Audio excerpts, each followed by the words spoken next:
everybody, my name is Jackie and welcome to Prairie Sports Talk, the podcast where we talk about sports that directly impact the Canadian Prairie.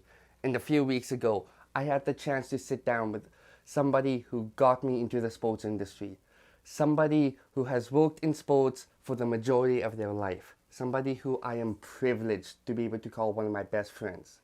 I had the chance to sit down with Mitchel Cook. Mitchel Cook worked for the Swift-Current Broncos for years, and now he works for the Swift-Current 57s and the Saskatchewan Roughriders. I had a chance to sit down with him, talk a little bit about what he's done, what he currently does. We had a chance to reminisce about the Swift-Current Broncos. It was a really fun time. It was the first interview I've been able to conduct for this podcast, and I really hope you guys enjoy it. Thank you to Mitch for taking the time to sit down and have this interview with me. I hope you guys enjoy the interview. So, as many of you may know, I have spent about 8 years now working for the Swift-Current Broncos, and I had the absolute honor to work with Mitch for 6 of those years. So why don't you talk a little bit about what you did for the Broncos, some memories, and that sort of stuff. Yeah, so like you mentioned, I worked for the Broncos for 6 seasons. I started out as an in-stand promotion host, which means I was just going around the stands with the microphone, giving away prizes, talking to fans and stuff. It was great. And then my role evolved a little bit from there to the game day assistant role, where I eventually started managing the game day crew, getting into the rink early on game days, staying late, just picking up extra responsibilities and such. I had a great crew of people around me with our game day assistants crew, so they were the ones that basically helped me facilitate my job. I was also very lucky to call a lot of them great friends, as Jackie, of course, as well. It was just such an incredible time. The 2018 season obviously sticks out, as that's when we won the WHL championship. I have a lot of memories of just being in the iPlex on that final game that we won 3-0 against the Everett Silvertips.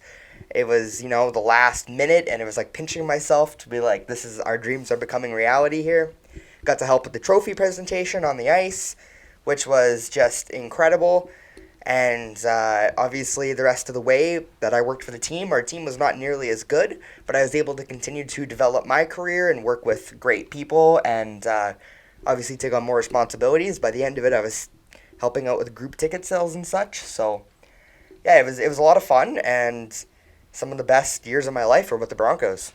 How much of your time with the Broncos would you say has helped you get into your time with the Saskatchewan Roughriders? So much. The Broncos set me on my career path as I started getting my degree through the University of Regina for sport and rec management. So I'm almost completed that degree now. I only have about a year left. And when I went and got my internship with the Roughriders, in the job interview for that, they actually specifically mentioned the Bronco experience and how much that game day experience helped me get that job. So obviously I owe a big thanks to everybody with the Broncos and all the people that helped get me to where I am today. I remember that 2018 championship so fondly as well. It was a tremendous experience. I remember as the clock was ticking down, and you could just feel the excitement in the iPlex, which is now called the Innovation Plex, slowly starting to grow and grow and grow until the final buzzer sounded and the place just exploded. It was absolutely tremendous. I unfortunately didn't get to go on the ice and help out a little, but I got to stand around the boards, watch the trophy presentation and all that stuff. It was really cool, and I'm still jealous that Mitch got to go on the ice and I didn't. So.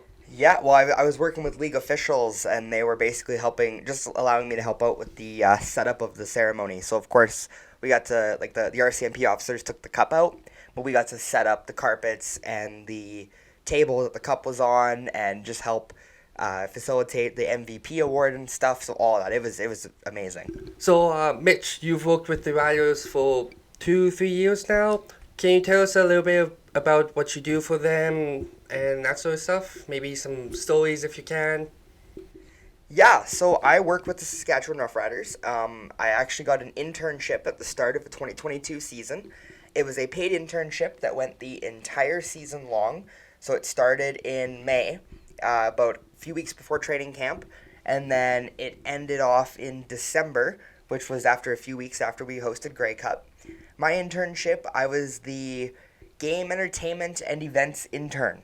So basically that encompasses everything from the game day experience of everything that you see on the Maxtron, everything that you hear through the speakers, from announcers, from music, and then it also includes all of our promotional giveaways that we have. So I basically help coordinate and run all of that on game days. So I had that internship last year. I had a great experience with it, but I unfortunately was not finished with my sport and rec management degree through the University of Regina. So while I finish out my degree in this final year, I've agreed to stay on with the Rough Riders part-time for game days, and I still come in and do that stage managing role on game days. So that's where I help basically organize the promotions and everything else that we talked about earlier. And it's a lot of fun. It is such a great time. The people there are incredible, and it's just great. So you're headed into your third season in 2024, right? Yes, that is correct. All right, so you've obviously probably seen some interesting things beyond a story that we will get into a little later in the podcast. But why don't you tell us, I don't know, maybe something funny you've seen or... Yeah, so there have been lots of funny moments, lots of great moments on the headset and stuff with my fellow coworkers. I remember one time there was this ongoing joke about how I wanted to wear jean shorts. Jorts is what I called them all season. And Jess Moskalouk, who is actually a pretty famous country artist singer based out of Saskatchewan here, she came and did a halftime show for us. And on the headset, I was like, hey, what the heck? Why does Jess Moskalouk get to wear jorts, but I can't? So just lots of funny moments like that throughout the season and stuff. We have a lot of entertainment and a lot of things we've done over the years. Another one time, you know the large moose statue outside of Moose Jaw? Morty the Moose, right? I think that's the name. Morty the Moose, I believe that's his name. So we were doing a promotion where all the person had to do was guess what city Morty the Moose was out of. And of course, there's the big snowbird playing there as well. So your options, I forget what option A was, but option B was Moose Jaw, and option C was Moose Min. And this contestant, I kid you not, looked at me and said, Mooseman. And I was like, oh no. And then they proceeded to say Mooseman in front of the entire stadium. So just a funny moment, funny laugh. I don't blame them, you know, it's a little bit hard when the lights are on and it's big pressure, but yeah, it was definitely a good laugh for all of us. I'm a little shocked they didn't know, actually, because there was that big international story with, I think it was Norway, decided to make a moose bigger than Modi. So I can't remember if it was the Canadian government or the Saskatchewan government decided to extend the antlers of Modi just to make it slightly bigger so it remained the biggest moose in the world. Yeah, that was one of the stories that came up, and I thought it was just pretty common knowledge that Morty was based out of Moose Jaw, but I guess not. That's all right. I remember it even got so big that even Stephen Colbert covered it on the Late Show, which was... I don't think I've seen that clip, but I do remember hearing that he did that. It was bizarre to see Saskatchewan in the news for a good reason for once, but... So in 2022, the Saskatchewan Rough Riders hosted the Grey Cup, and they had quite the star performing for the halftime show, Tyler Hubbard. And if I remember correctly, you had something to do with the production of the actual show. Why don't you tell us a little bit about how you helped put that together and what it was like? I definitely understand that there are going to be a lot of fans out there and a lot of folks out there that maybe didn't particularly love the 2022 halftime show. But I, for one, will say that Tyler Hubbard, Jordan Davis, Josh Ross, they were all great guys to kind of have around the stadium and work with and stuff. My direct involvement with the production was a little bit less because there was a company called PRP that comes in and helps run that sort of stuff. But I was involved with kind of some of the light setup and kind of how the staging was done and what the plan was for the actual halftime and making sure that everybody got out there, because we actually have an intricate speaker system that goes down on into the field and loops into the stadium wiring and stuff that basically projected the halftime show all across the stadium and into the TSN camera feed and all that.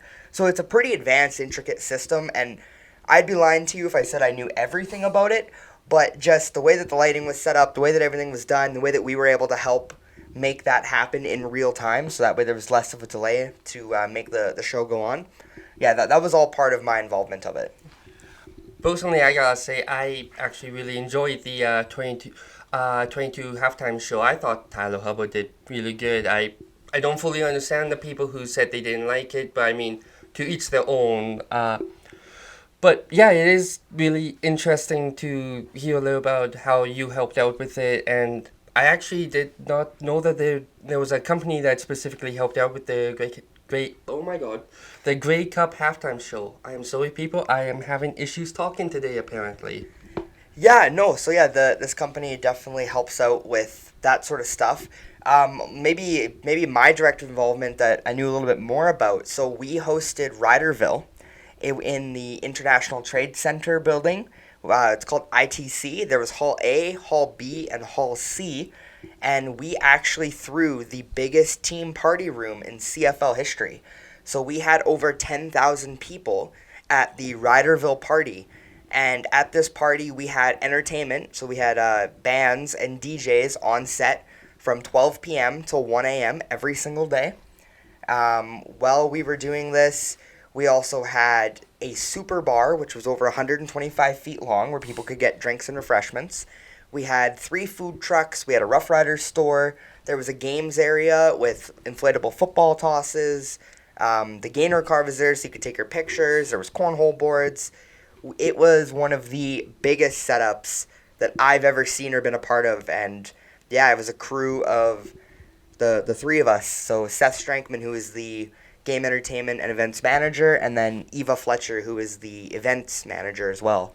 So we worked together, and it was a crazy team party room. That was where my biggest part of Grey Cup was involved.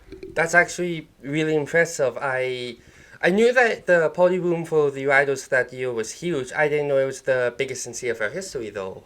That's really impressive. Yeah, that's a little feather in the cap that we kind of like to make sure that we know for sure and others don't forget about. Was we just had a huge space. We hit capacity on Friday nights of the party, so we had roughly 10,000 people in there, and then on Saturday night we were lined up out the door. So we had 10,000 people in there plus a lineup waiting to get in. So it was very popular. Everybody we talked to had a lot of fun. I will say it was a lot of long hours for me. I had, like, my shortest day in there was a 12, 13-hour day, and that was probably the first day of the the first Sunday before the festival, so 3 or 4 days before it even started.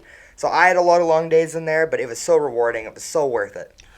What would you say your longest day was? My longest day was probably close to 17 hours. So that was when we got in there at probably 8 a.m.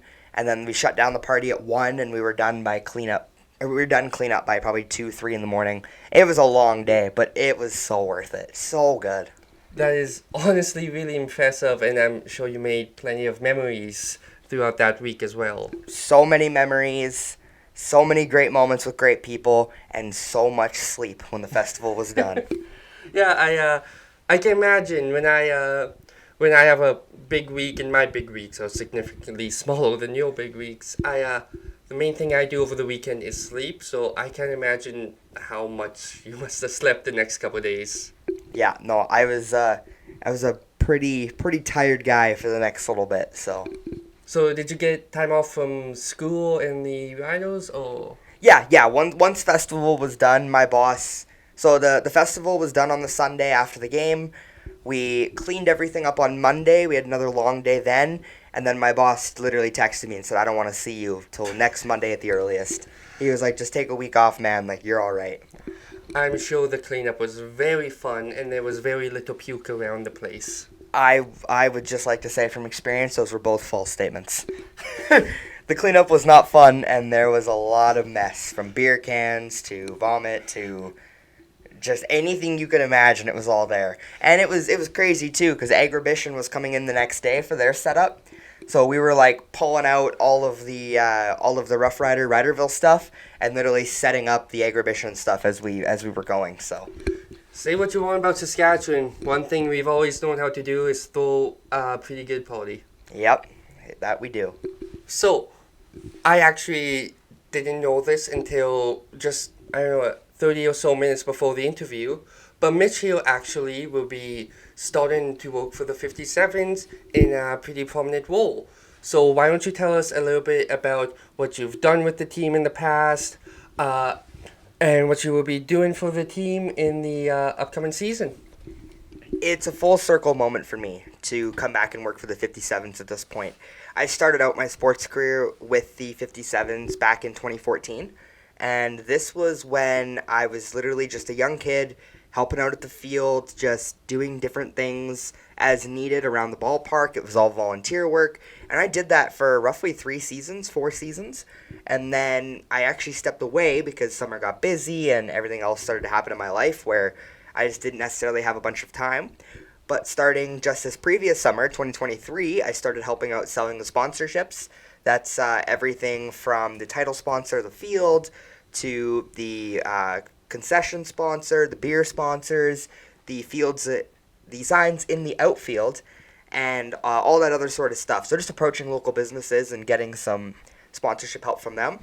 I also plan to be doing my field work with the university at the 57s because I will be able to have a much more prominent role.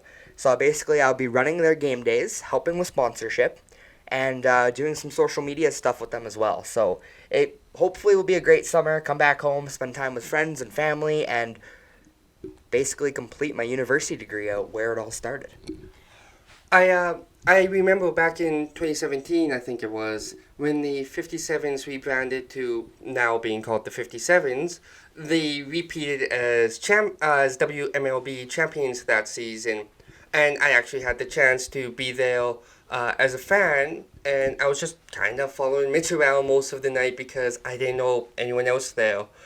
So just kind of following Mitch around, helping out occasionally, and when the 57s won the game that night, I just happened to be in the right spot that I'm not even sure who it was. But someone had asked me to be the one to bring the table out to the baseball field, or the outfield of the baseball diamond, sorry, and help set up for the trophy presentation. And it was really cool and honestly really unexpected. I I just remember smiling like an idiot the whole time, just like, I get to help. Yay! I mean, obviously it goes without saying, but a championship is such an important and such a special thing. So anytime that you can have any involvement in it, it's hard to not just smile like an idiot and just take in the moment and enjoy it. It means so much for the players, the families, the organization, the city.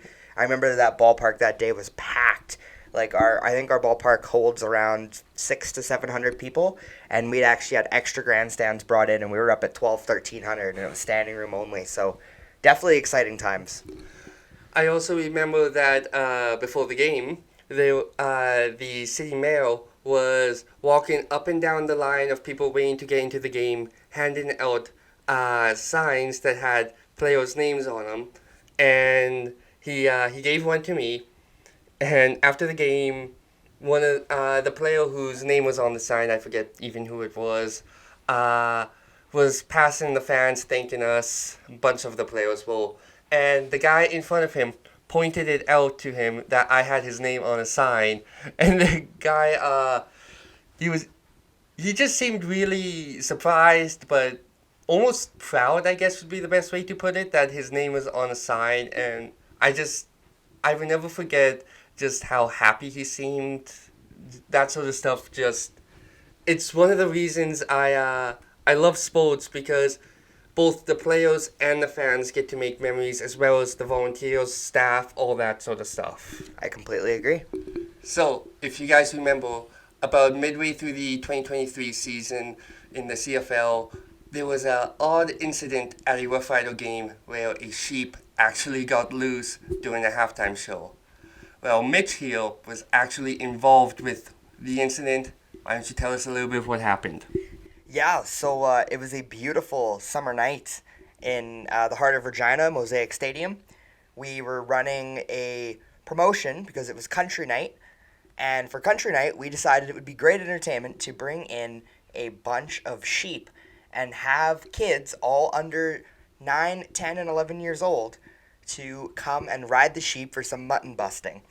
Well, when we were setting up the gates that go from the sideline to the sideline in the end zone to have the corrals set up for the mutton busting, one of our sheep got loose. And when the sheep got loose, my headset was on and I had my bosses in my ear saying, "You gotta go get that sheep, Mitch." Now, it's really funny because there's actually two Mitches on our crew. So we both were like, "Oh no," like, which Mitch? And I was the one that was closest. So I just said, "I'm not too proud for anything this job might throw at me." And I went in pursuit of that sheep from the south end zone all the way up to the north end zone.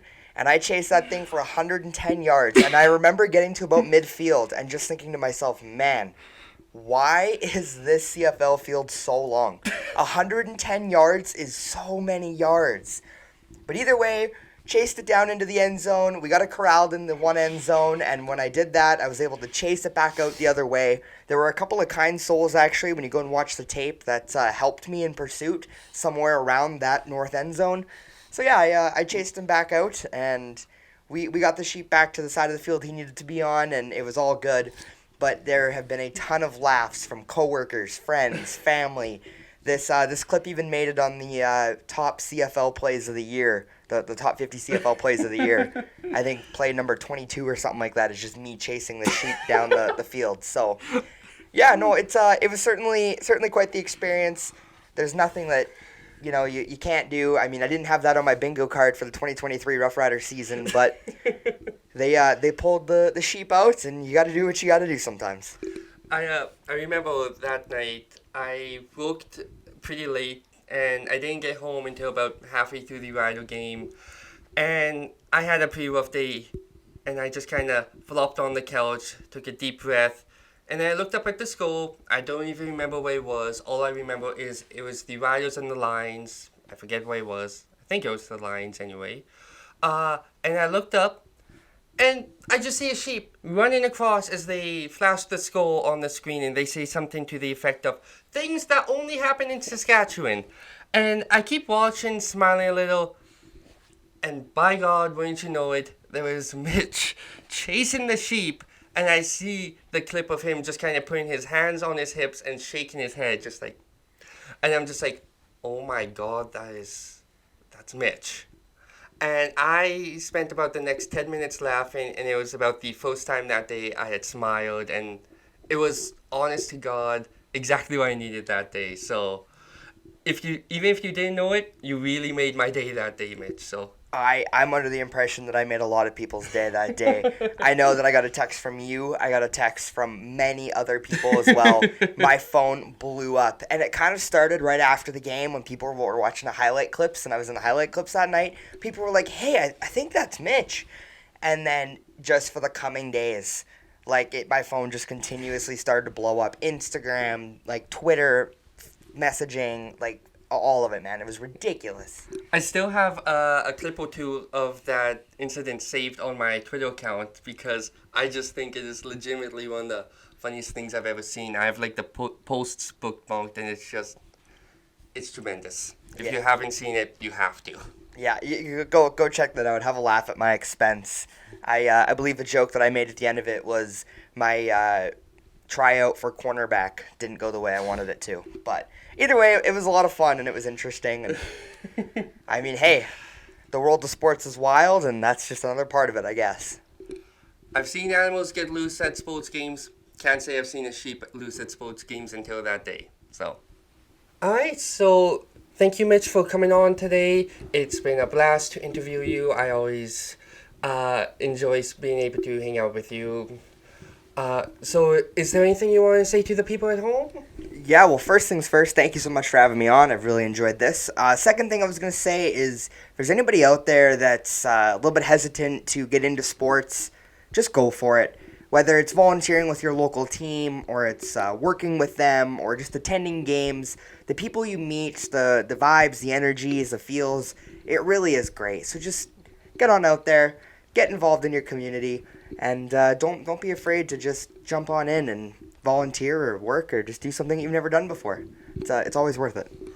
Trust me when I say this, local sports teams are almost always looking for extra help. So if you're able to lend a pair of hands, I'm sure your local sports team will be more than happy to accept them and welcome you on to as a volunteer or as an employee. There's always a way to get involved, and it is genuinely a great thing to do. It has helped me so much throughout my life, and it's allowed me to meet some incredible people, including Mitch. So thank you again for coming on.